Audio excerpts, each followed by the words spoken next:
with my puss. Sliding on his fucking dick hog. Normally, long pig is just what they call man where they eat him. But since I only eat the dick, that's what I'll say. Are you quoting Stephen like Dorff? Are you quoting Stephen Dorff? Yeah, that's right. I just can't. There are not enough gas stations out here, so it's hard to find refills on blue cigarettes. So I get so mad when I'm not vaping. I get so mad. I need my nicotine fix, but I can't smoke them cigarettes anymore. It's like, on the one hand, my daughter died, and I get that, but also, like, I need a fucking fix. I need fixins. I need my blue. All right, man. Are you feeling it? You ready? Let's just fucking get this done. The Netflix one, I think you're gonna actually hate too, but in a like different way. Why? The Netflix one is this really fun experiment where essentially the premise is a small town in Texas dies, right? It's like a ghost town. And what if all of these super woke, like, young people were like, you know what we're going to do? We're going to buy it and start an idealistic new society where it'll be all woke people. And one of the characters' backstory is like a school shooting. And it's just a lot of like woke lingo versus like redneck. And it's such a weird place for a Texas Chainsaw movie to happen. It's kind of awesome. But it definitely has some stuff that is really fucking cool. I mean, honestly, I was like, I forgot how abrasive the like constant. So I was like, wait, are we rooting for the woke kids? So I was like, certainly we're not rooting for Leatherface, are we? Well, like this one was like this weird inmate thing, and I'm like, what is this? Yeah, that was the Hodor kid, right? I think so. The great big fat kid. All right, here we go. Clap it up. One. There we go. That's wrong. 1, 2, 3. 1, 2, 3. 1, 2, 3. I fuck me. All right. Yeah. Oh, you can see little Jake the Snake there. Yes, I'm kind of cultivating that. Young Jake the Snake, brother. If I weren't dangerous. So we did meet a bunch of cool actors at that film fest. And he was like really lit up, like, we should get all them in our movie. And I was like, that's cool, unless it costs us travel and hotels. It will. By the way, congratulations. Yeah. And he's also like, yeah, I think we can bring the whole thing in like super, super cheap. And I was like, like what? How? He's like obsessed. He did this like sneaky thing. He's like, hey man, I've been really wanting to like re-listen to this episode. Do you mind? And I was like, no, we've got like a fucking 10-hour drive. Uh-oh.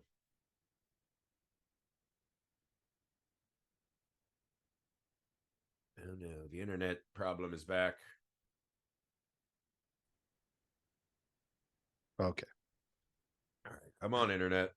Don't do it. Yeah, but he was just like, yeah, it's this episode about how movies actually make money. And I was like, okay, but you have to make the movie first. Right, but he kept reinforcing all that. He's in like his real like keep it insanely low. He's like, well, we have to, whatever we spend on the movie, we'll do a marketing budget that's half that. And I was like, I see like what you're saying and where you're getting these things, but I was like, we're not following these like Hollywood truisms. We're like also, a nothing movie. Yeah, like the only Hollywood truism is that you have to finish the movie. Yeah, make the movie. And then it's quite literally the only rule at this point in our lives. No, I think it's all right. We were talking about one of the girls that we thought about for our prostitute in the cold open. Yeah. She had a movie there where it was like 80s chicks who were making workout videos for this mafia guy. And he's like, hey, yo, just put the camera in the creek so the guys can wank it. And she was like one of the head instructors named Candy. And there's just this scene where she's like pulling her tits out. She's like, touch my tits. And this guy who looks like Yam is like, he's got his eyes closed. He's like, no, I'm trying to make the union. And he's like, look at these big tits drop out of my shirt. And he goes, the only thing I want dropping on me is giant ass union checks and compensation and benefits. And she's like, bang me. He goes, the only thing that'll be banging is on my project that's union. And it was so fucking hilarious. And I was fucking dying. But they were actually pretty funny. But she had her giant fucking fake tits out. Because we always were like, are those real tits? Because she's kind of built like a generic, fat lady with big ass tits. Mm-hmm. And then we saw the movie, and I was like, for certain those are fake. So he's like, how much do you think it'd be for her to do that in our movie? And I was like, I don't know, but she paid for him. So then we were having this long, like, looking up how much fake boobs cost. And like, would it be worth it to have an extra, $1,000 to have some giant ass tits in the first 3 minutes of the movie? I was like, probably. That's like that. Well, that's like that. That's like that math you do to like make like Thanksgiving. The first shot is a big Yeah. bouncing titties. You're like, Yeah, I "Oh." was like, it's pretty awesome. And then I was like, well, that'll be a fucking awkward day talking to Beth. She's gonna quit for sure. But I was Yeah. like, I was it gonna was pretty say. I funny. mean, No, it was good though. We had a good time. We had some good creative brainstorming. I really would enjoy that listening to that conversation where you guys explained to Beth that you want to start the movie fucking huge tits. Well, we still have a joke because Heath had written this script called Floaters, and it was about a lady who got dragged into a lake and like her head rips off at the end. And he's like, we need a way to sell these things better. And I go, all right, we call it, or it's called Floater, right? I said, we call it Floater. Greetings, friends. Welcome back to the Film Alchemist podcast, the show where we take the movies we love, break them apart to find out what gives them their magic. October magic, Halloween magic, horror movie magic, October Mega Marathon, Infinite Abyss magic. We are back. We're getting damn close to the end, man. Our chainsaw's running low on fuel. We need to check the oil levels. We're almost out of Texas Chainsaw Massacre movies. So to assuage this problem, we're going to go back in time for another fucking prequel in 2017's Leatherface. But before today's episode, guys, you know the deal. 31 days, 31 pods. We got to do some business. That's right, Patreon. Patreon.com/FilmAlchemistPod. Make sure you're going over there to support the show. Make sure you're going over there to get more awesome stuff from the show. Guys, you're about a week away from when our Patreon exclusive episodes are going to drop as part of the October Mega Marathon over on Patreon.com/FilmAlchemistPod. What's really fun about that is that the listeners get to give us recommendations of stuff they want us to talk about, movies they'd like to see in the lineup. They get a vote on which ones are the exclusives, this and that. We have a big library over there. We're working hard to make sure it's fun. You horror fans would like our Tales from the Crypt miniseries, I would reckon. See, I've been watching so much Texas Chainsaw. Oh, boy, get over there, and I reckon you'll like that Film Alchemist pod. I reckon. It's a little more southern than Texas. That's true. Yeah. Whatever's happening in this movie, it's hard to follow. But yeah, if you'd be so kind, go over there, support the show. Make sure you get the 3 additional episodes. You're going to want that. We appreciate it. The YouTube, Film Alchemist, subscribe over there. The email, filmalchemistpod@gmail.com. We're on all the socials you're on. We're always finding our way to new socials. So find us over there. Make sure you're leaving 5-star ratings and reviews, guys. That helps us out a ton in the algorithm. We appreciate you very much. Also, guys, if you'd be so kind, pick an episode you like.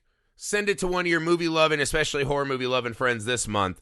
Let them know we're out there. Let them know what we're working on. Alex and I will take it from there. We appreciate you. All right. Leatherface. It feels like we're hitting the old cartilage, right? This reminds me of that scene in The Great Outdoors when he's like, I ate the whole steak. I did it. And then the chef's like, you gotta eat the gristle.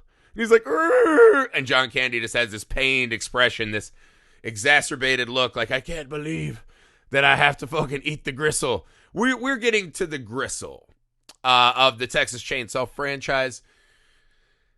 I will say there's some stuff in this one that I thought was actually working pretty well for me.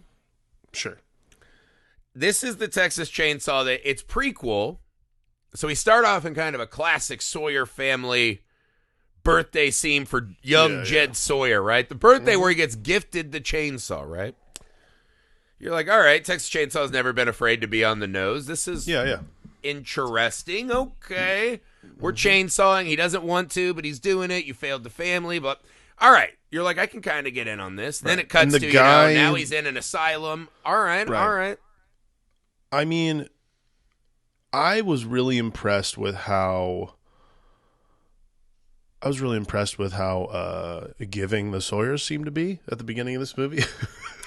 Yeah. There's birthday cake. There's chainsaws. Like they're very Well, birthday guts is what it really is. Yeah. When he starts. Okay. Well, I was trying to bury the lead a little bit, but I guess we're just doing the younger we're just doing versions of Texas the Chainsaw. All right. Cool. Yeah, we don't have to bury anything except for chainsaws into tits. So dude. yeah, there's birthday guts.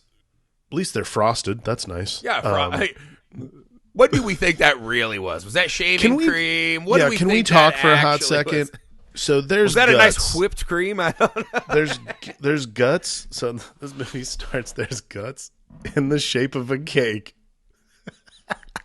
So how the frosting has enough fortitude to keep the guts like contained So in a geometric cake shape? So that frosting has to be 20% concrete to keep guts like in that facilitated shape. I'm trying to think of my bake-off rules. What is that? That fucking plastic. Is that buttercream? Yeah, like, that plasticky shit they use to make the weird shapes. Fondant. Is that fondant? Yeah, that's right. Fondant. Yeah. Actually, I was thinking about like cake boss walking in. This cake's great. I don't know. We'll have to see how it goes. It's like yeah. Yeah, It tastes like I mean, fucking like 5-day-old shrimp cocktail. the movie. Okay, Happy so the guy that birthday, they, Jed. so the guy. It's so fucking stupid. I mean, the opener it's like is I just get it. They're fucking like. I was like, do they literally just not like cake? Yeah. Do they prefer this? Because I was like, I get it. It's Texas Chainsaw Massacre. Why don't you eat the fucking guy's thigh and then have a fucking nice piece of cake to wash it down? I wrote in my notes like, wait, so there was actually no cake. Literally, I wrote that because it was like, so wait, you frosted some. No wonder Jed wasn't in the mood to fucking chainsaw a guy. His blood sugars are crashing dangerously. Blood sugars crashing. You didn't bring out the funfetti. You waited and like had like a fake cake of guts. No, my dad did this. He found out he was type 2 diabetic adjacent, so he went on this thing called the carnivore diet. I guess it's like a fucking Joe Rogan, Jordan Peterson thing. Yeah, like they you were basically pushing. just eat nothing but and so meat. everyone's like right-wing dad was like, wait, a diet where I just fucking crush steak all day? That sounds great. Yeah. And he sent me these things where it's like Joe Rogan, like, dude, I feel better. My brain's functioning. Dude, like 3 weeks into that, my dad looked like a feral raccoon who had like gone into a dumpster to eat. There was nothing in there, and then he got locked in there for 3 weeks. His fucking eyes were sunken in. This is like steak. By the way, Joe Rogan, Rogan, you didn't have a fucking vegetable, a fruit. Like I don't even know if he was drinking water or he was just drinking the fucking juices from this thing. But he looked fucking awful. Joe Rogan's whole thing about how it's like, yeah, like my brain's functioning, but I'm like, have you ever talked to Joe Rogan?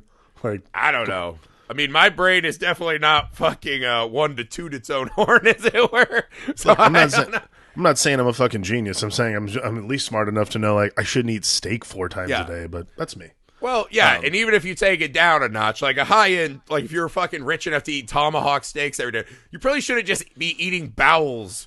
Uncooked bowels covered in shaving cream every day. I think we can all agree that's not a there's no way foundational part of our pyramid. There's no way it's shaving cream. It's got to be Cake Boss fondant for sure. There's no way. There's definitely an They're Italian not making man. Fondant. There's an Italian man chained up in the back who's making buttercream frosting and This is fondant. ridiculous. My cooking station. He's from New Jersey. He's like, I guess I'll have to make it. Okay, here we go. I'm the cake boss. Here we are. Okay. You know, I love making the cake. I love making the fondant. You know, I'm making a cake. I'm making a fondant. I'm making a buttercream. I'm making a buttercream. You're shoving your dirty fingers in my fondant. You don't have respect to my craft. He's just sitting there mad. I take it. Don't start with me. Don't start with me. I see the chains. Don't start with me. You know what kind of cake I'm gonna make. Don't start with what me. What goes inside a cake? A naked cake. You're gonna have a naked cake your next birthday. Don't start with me. Those guts are gonna fall out. You don't even know. I love the idea of just Chef Boyardee locked up in the basement. It would make a lot of sense, to be honest with you. Yeah. Like, within the context of this movie, if there was a small Italian man chained up making cakes, I'd be like, there it is. Like, here's the missed opportunity of the movie. The frosting of the cake should just be a fucking face. Yeah. That would be the fondant. Or you should shape the cake like a human fondant face. Like, I was like, why? Anyways, we're really digging in on this cake. I'm sorry. There's just like, it was like such a hilarious thing to me. Like, let's use this as microcosm. This movie is I was just like, why? Outthinking what it is doing. There's a lot of that. It's so outthinking because it's like that is such a fucking just ludicrous thing to add. The birthday is perfectly fine. When you add in something like the bowel cake, I'm like, were they gonna eat this? Like, so you're like, the scene's already working, but not. There's like this hat on a hat mentality for it. Here's what happens. Why? Then we go to the asylum, and this is, let's just do this up front. Spoilers. There's no blue cigarettes for Steven Dorff. That's the spoiler. All right, we'll get to that. That's the real tragedy here in Texas. Is the lack of fucking USBs with which to charge your vapes. But this movie has like a massive critical flaw to me, which is really? they cast Baby Hodor, who looks exactly like fucking Leatherface. Yeah. And they're showing us visually the entire movie that he's Leatherface. When the mom calls for Jed, we always cut to that kid. Mm-hmm. He easily breaks restraints and kills people just like Leatherface. He has this soft, empathetic side, just like Leatherface. He's the exact fucking shape of Leatherface, right? It all kind of makes sense and it works. You've developed an empathy for this kid, right? He's got like it's kind of the model that a lot of these things do, is Lenny from Of Mice and Men. Big, strong guy with innocence that doesn't know, his own strength, so he becomes a danger in the world. Mm-hmm. I was like, all right, like I'm vibing this. At the end, they do this classic switcheroo where who we think is Leatherface gets shot in the fucking head and dies. And I was sitting there, I was like, well, that's going to be pretty dumb when they tell me that he comes back to life just because he has like a big head. The cops are driving around. Steven Dorff's fucking mad. His elf bar ran out of juice. He fucking starts popping shots. He hits the other kid, Jackson, in the face and gives him a scar. This kid, this tiny, because this kid looks like he's like 28 years old. Mm-hmm. Let's put it this way. When you see that kid, you don't imagine he's got more room to grow. They find this tiny little guy, and they're like, because he got a facial injury, now he is fully unleashed as Leatherface. And I fucking despise this for two reasons. One, I just like my Leatherface giant and hulking, right? We talked about this earlier. You don't have to be a carnivore diet like my dad where you're fucking like, looking like a feral mammal. Right. But Leatherface needs to look like an offensive lineman. Like he's fucking putting in the protein and like, he at least needs to look like he at least needs to look like he can, let people rush for 10 yards. Yeah, he needs to look like if he fucking hits me over the head with a hammer, he could physically drag me back to his fucking meatatorium. Yeah. So tiny Leatherface, I just don't like. Also, the trying to trick us like we're going to be like, oh, that's clever, instead of that's fucking stupid. That guy's half the size of the other kid we wanted to be Leatherface. Yeah. But honestly, the real sin is when he does his like pained wails, it doesn't work. The like, we have a face strap and we're going to put you in that, and that's what unleashes his. It's just, it's trying. I appreciate that they're trying something.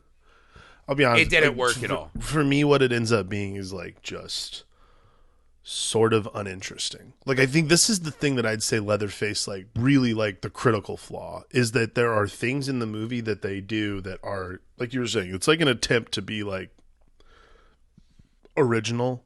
Yeah, the like Mean Creek escape from the asylum stuff. Like I can get in on that. That's pretty cool. I thought that was interesting. I think for me, and this is like, movies that I don't like in this series. And we've said this already this week or this month. I don't know when. Damn, I don't know which day this is being released because I'm not looking at the calendar. But we've said this already. A lot of the times, Texas Chainsaw movies are like hats on hats. Like, I don't see the point of doing certain things because, like, you're not doing anything to add to the mythos or the story itself. Like, also that misdirect is really, to me, just like, I agree, like a huge critical flaw. Like, I understand why you're doing it. They thought they were doing something, and it's just watching a guy swing so hard in the bottom of the ninth, but it's and fall on his ass. I think because the build up. Because you're saying, like, every time they say Jedediah, it cuts to that guy. Every time they cut that guy. He's the one who's doing, like, crazy violent shit. Like, he curb stomps that one motherfucker. And I'm like, damn, dude. He sleeps with the dead body. It's like... I'm like, this is the guy, dude. This is rough. And then Jackson, we see him kill a guy to protect the nurse, and at one point he's like, "Hey man, she read your file. She knows where all those, foster moms live now." Yeah. And it's like, so there, I started to suspect that some chicanery was happening when Jed got shot at the diner.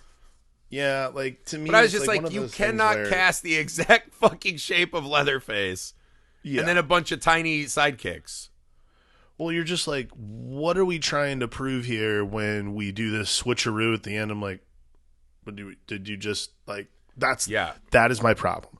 The process by which we get to who Leatherface is like, what was clever about that? Yeah. It's okay. Like, well, then he's like, so he series. he takes Bud's face, and I'm like, so he's just going to eat himself into the shape and wear Herman Munster boots? Yeah. To become Bud? Like, what? It's beyond that, though. Like, it's just one of those things where I'm like, in a series, and we're at the end here, but in a series that doesn't really shy away from really kind of like overdoing things a lot of the time, it's sort of like, it's not clever.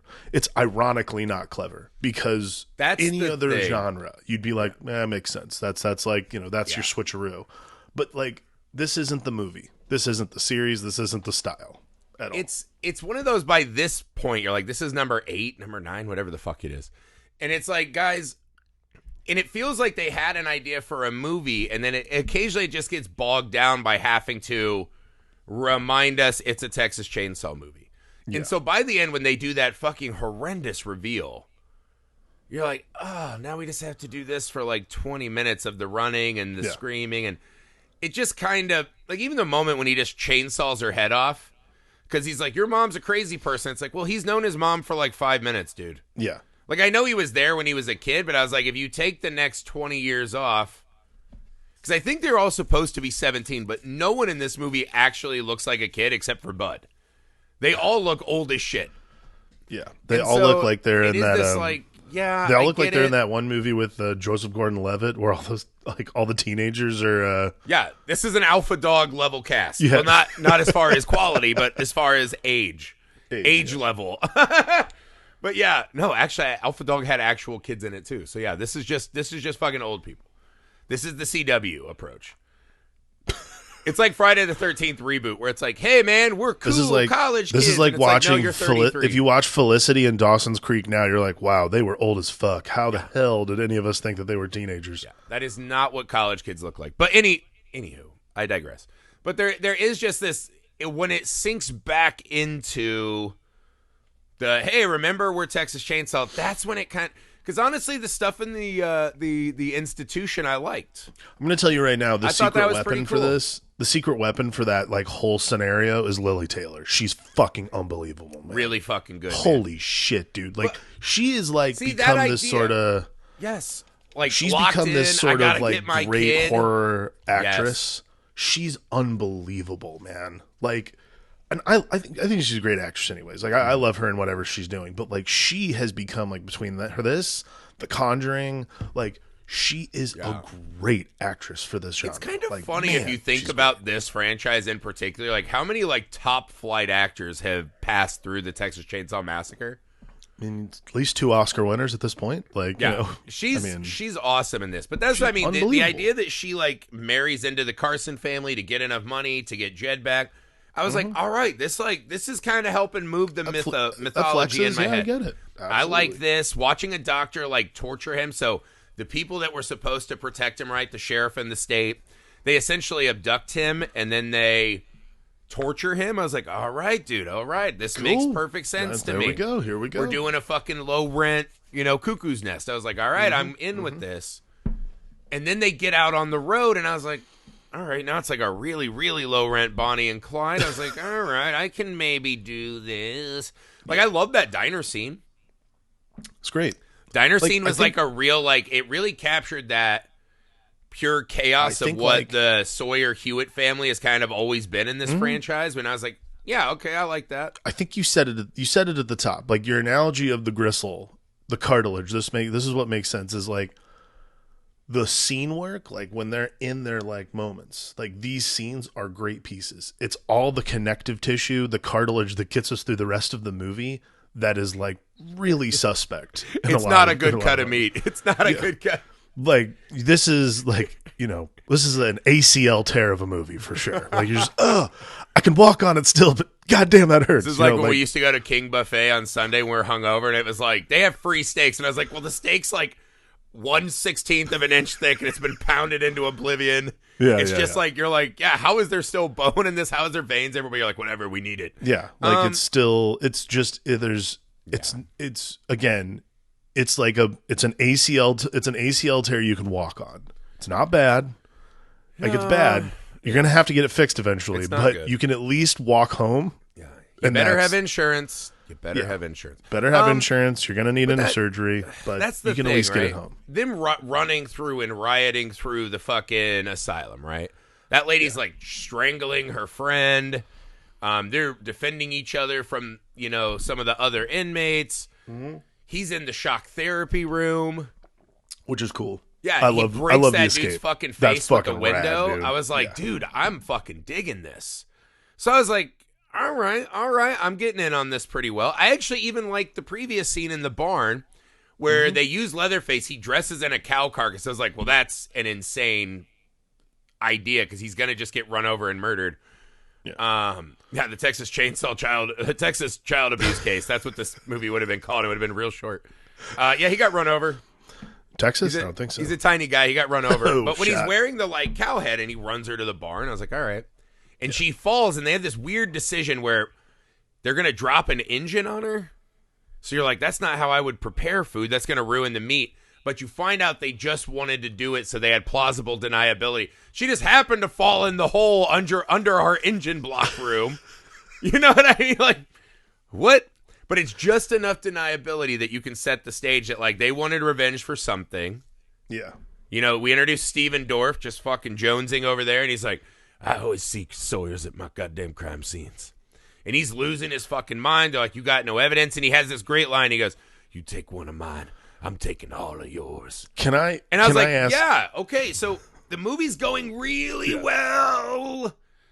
And I think once we get to the trailer with hey, let's have this really sad fuck scene where she's licking the body snatchers, slimy trailer guy who definitely killed himself jerking off. Dude. I was like, oh, now the movie's falling apart. There's a couple of those in this movie that are just okay, when they're during the riot, when she just fucking blows that guy. I thought that was ridiculous because he's the guy. I was like, and I'm like, is he really making the Leatherface voice to getting blown? I'm like, cool. I see we're doing this. I was like, is that what we're doing? Yeah, he's like, hey, keep your head down. There's debris falling. Nope, lower, lower. It's like, come on. Guys, come on. It's the middle of a riot. Let's. This is one of the, we have talked. All right, now we're doing hat on a hat on a hat. Come on. Tragedy tits, right? This one has the funniest example because they go, so not only does she get fucking pushed down into a blowjob during the riot, as they're both murderers, but they're killing and they're so aroused.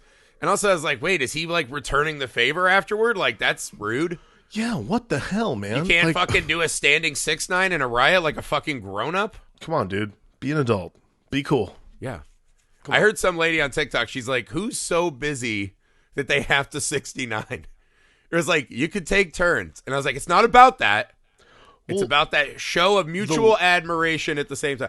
That's what they should have been doing. But we got to get to this.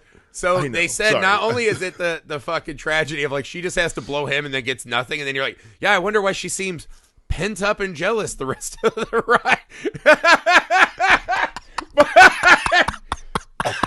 I'm going to fucking get to that. But then when they're like, let's have them fuck in the bed with the slimy green guy who died from autoerotic asphyxiation, they say, you know what? We're going to give her character some backstory. Her whole body's going to be fine except for her tits and tummy are going to be horribly burned. And we're never going to address it. All we're going to do is the boyfriend's going to see it and go, and then bend her over so she can lick and kiss the corpse. And I was like, that right there, that scene right there The movie's telling us this is what we think of you who are watching this. Like, why are you watching Leatherface in 2017? Yeah. This is what we think you like. Tragedy tits, necrophilia, butt fucking, like, it's like, you know, it's like being unreciprocated oral. This is what you are. It's it's like being saluted with like 3-day-old fraternity keg beer, like that's been sitting downstairs in the beer pong pit. Like, you're just like, congrats. Like, thanks. That's rude. Like, not cool. Sorry. Yeah, it's I don't know, man. Maybe there is some guy out there who watches that scene and he's just all revved up. The whole scene's punctuated by somebody in a fucking... when the wheelchair goes flying out the window, I was like, what the fuck? That was fucking hilarious. I was that like, was this a great is... scene, I was and like, I felt like it was an homage to Franklin. I think it was an homage to Franklin. Okay, cool. I thought of it as like, hey... We're real fans, and then you're like, well, the rest of the movie doesn't say. I thought it was a fucking, and we're gonna show Franklin getting splatted. I thought it was a fucking pratfall. Like, I was like, oh shit, this is like, is this a comedy now? Are we supposed to start laughing? Franklin like, is it supposed kind to be of looms like two? Heavy over the Texas Chainsaw. So yeah, I thought it was a Franklin wink. I'm glad I wasn't the only one who laughed because I thought it was fucking hilarious. I mean, but you know, again, it's it was she's just kissing that corpse, because I was just like, this is we've done a lot of these now. I think we're in the phase where we're starting to do our soliloquies about like what this franchise means to us and like what this journey's meant to us, right? Sure, yeah. And you get to this point and you're like, this is the prime example of why Texas Chainsaw derails, right? Yeah. The fucking primordial juice of the first one is this kind of built-in isolationism, the new world and the old world crashing in, the failures of capitalism, mixed with that Western spirit of, out here we take care of ourselves. There's just all this kind of like, even though it's a movie that I don't think had any greater intentions of being this, philosophical tree stay, the setting for it is just so fucking grounded and primal. And when we saw it, it all kind of fucking made sense. And the rage of Leatherface and the Sawyers, right? The madness that had infested and infestered within them made sense, because it was this, you guys fucking left us behind. You accidentally came here and just kind of are like checking. It's like the Morlocks in the Time Machine. Yeah. Right? Like, oh, fuck, those things in the fucking Subterranea are not doing well. Right? And now they're going to come up here and eat us. And the magic of that and the purity of that and the simplicity of that really it was really easy to understand the cannibalism. And then there was this weird extra like, oh, now there's this kind of like extra like cross-dressing and makeup. And you're like, there were just these things that like, it just kind of fit in perfectly. Yeah. In a way that I don't even think it had planned.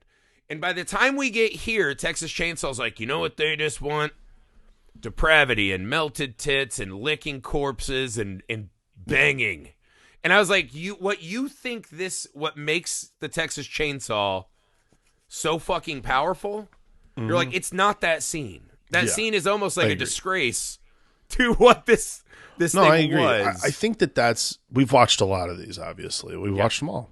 I would say, like, to me, the trick of this series is to not try to explain it.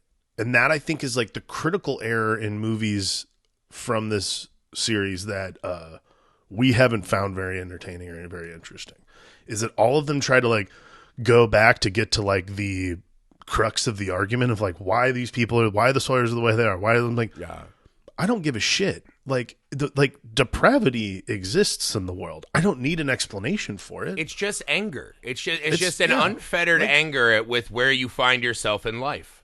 And look, I'm not saying... Which we all fucking relate to. Of course. I'm not saying it's justified. I'm saying that I understand it. Like, it's one of those things where it's like, like, I get being so upset that you're isolated by society that, you do some weird shit. Like, Modern world is leaving you behind. America's changing. My job There's nothing left. about it that's surprising to me. Like, it's...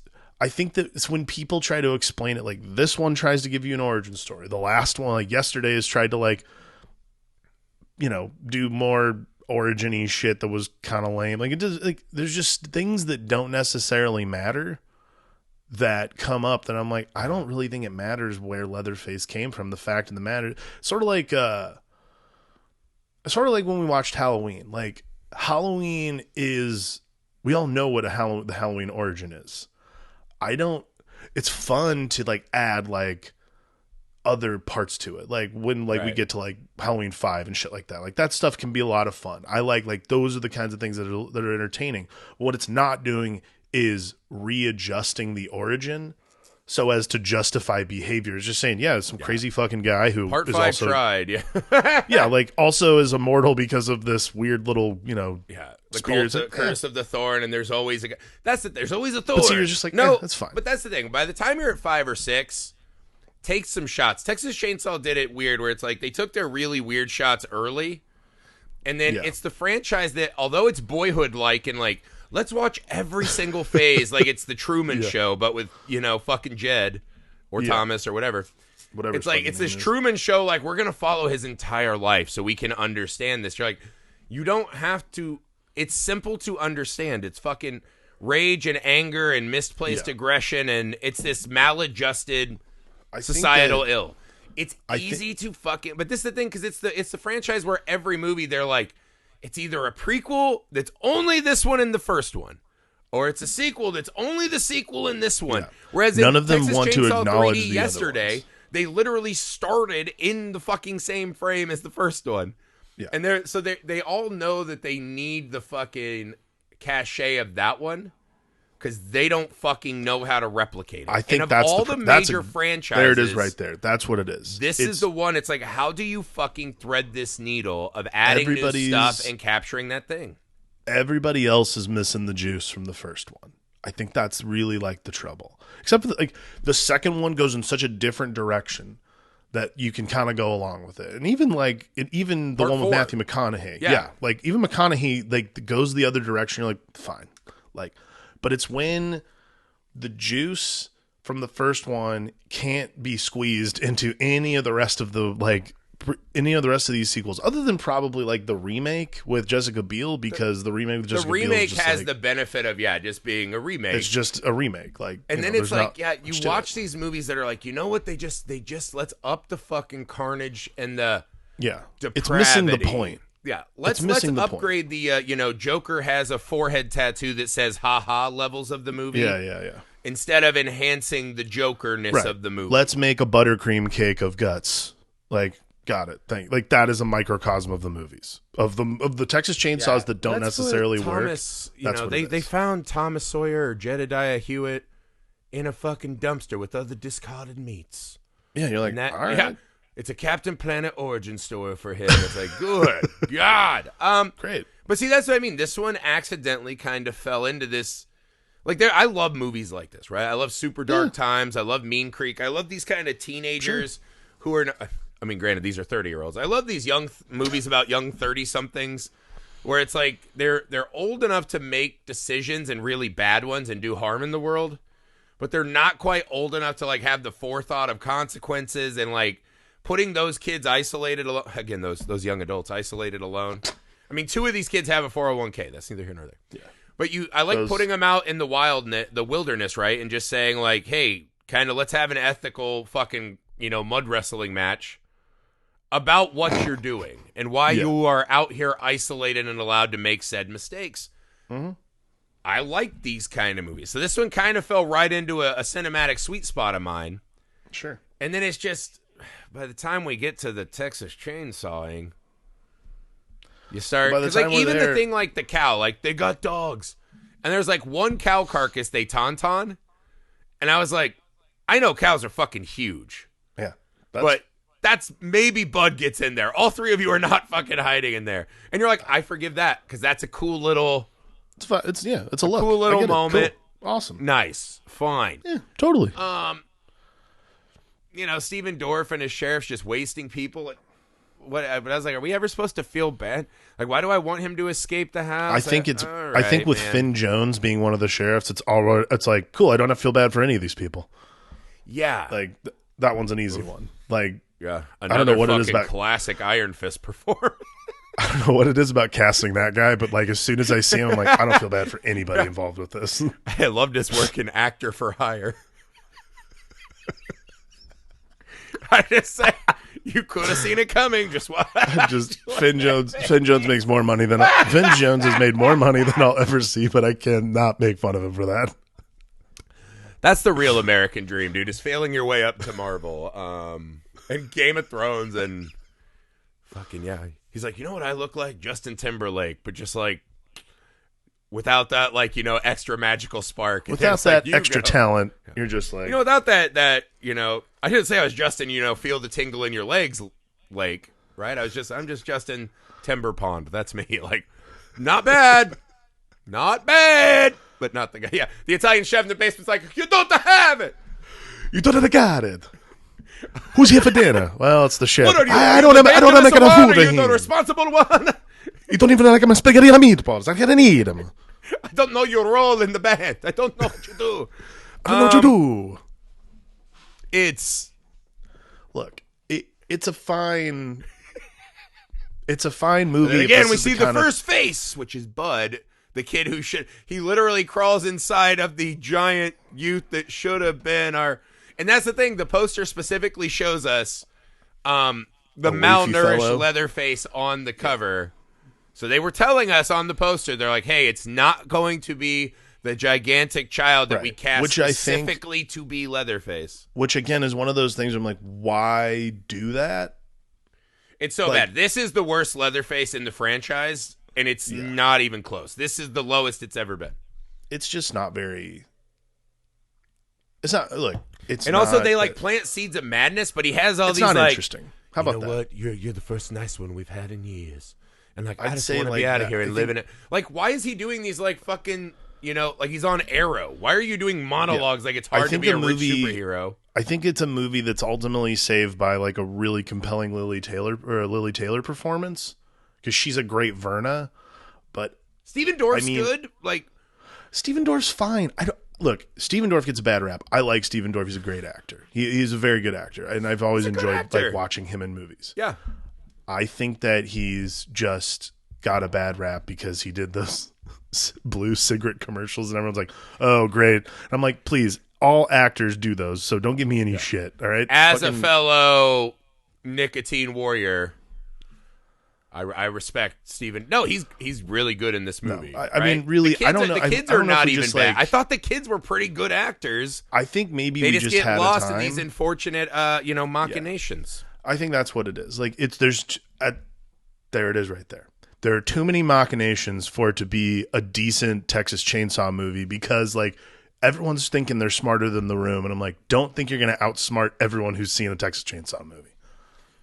Well, just make it simple. Like the scene when they're just like stabbing guys in the neck and shooting and cutting armpits, and then he blows that lady's head off with the shotgun. I was like, simple, effective violence.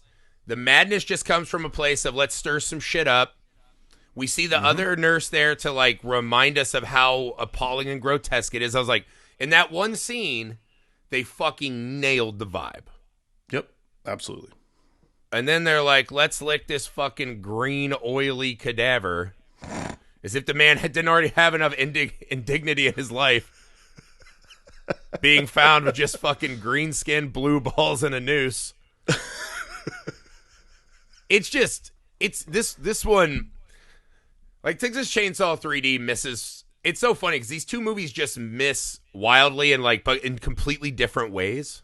Yeah. Which I think is really fucking funny. I don't know, man, but here's the thing. As you know, we're doing the whole franchise. So tomorrow we're coming back with Texas Chainsaw's new swing at it. And again, the Texas Chainsaw tomorrow. Sorry, I'm fucking dying from laughing so hard. The Texas Chainsaw tomorrow, the theory is, again, it's a direct sequel. We're going back to kind of Texas Chainsaw 3D where we're doing old and Leatherface, the third one, where we're doing old man Leatherface again. the Netflix one is fucking tight. Mm-hmm. It's got some pretty awesome set pieces. And it's got a lot of fucking characters using modern day political mush brain lingo. So it's an odd mixed bag, that one. We're bringing back Sally. We got a legacy character returning. Oh boy. So the Netflix one, if nothing else, should make a really fun conversation. I kind of dig it. So I'm interested to see what we have to say about that. We'll also do our final rankings of the Texas Chainsaw franchise. And I think I'm going to task you, Alex, with I also want to rank Leatherfaces. Oh, yeah, absolutely. Because sometimes even when these movies fall short, the Leatherface ascends and is amazing. Agreed. So I think we should do both. As we wrap it up tomorrow, then on to the entire Phantasm franchise with our friend Carmelita Valdez-McCoy. Then we're catching up on Scream 5, Scream 6, and we're going to the theaters to knock out Exorcist Believer. We're finishing Evil Dead Rise, also with Carmelita. We're finishing franchises this year. We're chainsawing franchises that thought they could slip one past us. It's going to be great. I hope you guys enjoy it. Again, every day this month, if you're on patreon.com/filmalchemistpod, you'll have a new episode available to you. Keep those notifications on. And guys, if you'd be so kind, let your friends know what we're working on here. It means the world to us. Also, go check out misfitparade.net to see our movies. Thank you guys for that. That would be great. I don't know. Yeah, I'm out. I don't know what to say anymore. My brain is being rotted from this carnivore diet that we've been on. You know what I mean? It's like I need a little like portrait of a lady on fire. I need some vegetables. I need something. It's like I need a cake of guts covered in buttercream and fondant. It's like I just want to watch Stalker and talk about it for 4 hours, right? Like I need some fucking art in my life. But that's not what we're doing this month. So thank you guys for the time for the Film Alchemist. I'm Josh Griffey. I'm Alex Dandino. We'll see you tomorrow to finally finish off the Texas Chainsaw franchise. Bye.